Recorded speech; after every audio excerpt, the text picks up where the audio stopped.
నమస్తే, welcome to ప్రజా చైతన్యం. ఘోర పరాజయం పాలైన వైసీపీని చాలా త్వరగా యాక్టివ్ చేసిన ఘనత టీడీపీకి దక్కుతుంది. కేసులకు భయపడని తెగింపు వైసీపీ నేతల్లో వచ్చేసింది. గతంలో వైసీపీ అధికారంలో ఉన్నప్పుడు పరాజయం నుంచి తేరుకోవడానికి 3 ఏళ్లకు పైనే పట్టింది. కానీ నారా లోకేష్ పుణ్యమాని తెగిస్తే ఏమవుతుంది?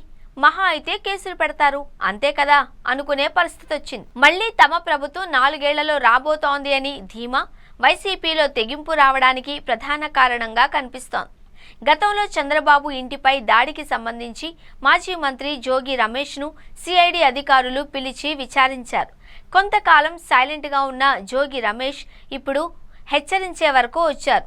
మళ్లీ తమ ప్రభుత్వం రాబోతోంది అని, అప్పుడు ఒక్కొక్కరి అంతు చూస్తాము అని బహిరంగంగానే హెచ్చరించారు. ఈ రకమైన రాజకీయ వాతావరణం గ్రామ స్థాయిలో కూడా కనిపిస్తోంది. ఎంత వేధిస్తారో వేధించండి, మహా అయితే 4 ఏళ్లే కదా, ఆ తర్వాత ఎటు తమ ప్రభుత్వం వస్తుంది అని, అప్పుడు ఊళ్ళల్లో ఎవరుంటారో చూస్తాము అని టీడీపీ, జనసేన ద్వితీయ శ్రేణి నాయకులు అతి చేసే చోట వైసీపీ హెచ్చరిస్తోంది.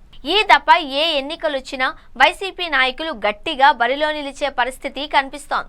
దీనంతటికీ కారణం కూటమి సర్కారు పాలనను వదిలిపెట్టి కేసులతో వేధించడమే. కూటమి సర్కారు తెగే వరకు లాగడం వల్లే వైసీపీ నాయకుల్లో ప్రాణాలకు కూడా తెగించే పరిస్థితి వచ్చింది. ఈ రాజకీయ వాతావరణం కూటమి సర్కారుకు నష్టం తీసుకురానుంది. వైసీపీ 11 సీట్లకు పడిపోయి కోలుకోలేని స్థితిలో ఉండగా నిద్రలేపడానికి తామున్నాం కదా అన్నట్టుగా మంత్రి లోకేష్ వ్యవహార శైలి ఉందన్న విమర్శను కొట్టి పారేయలేం. రాజకీయంగా పోగొట్టుకోవడానికి ఇక వైసీపీ వద్ద ఏమీ లేదని తెలిసి కూడా ముఖ్యంగా సీఎం చంద్రబాబు, మంత్రి నారా లోకేష్ అతితో అసలుకే ముప్పు పొంచి ఉంది.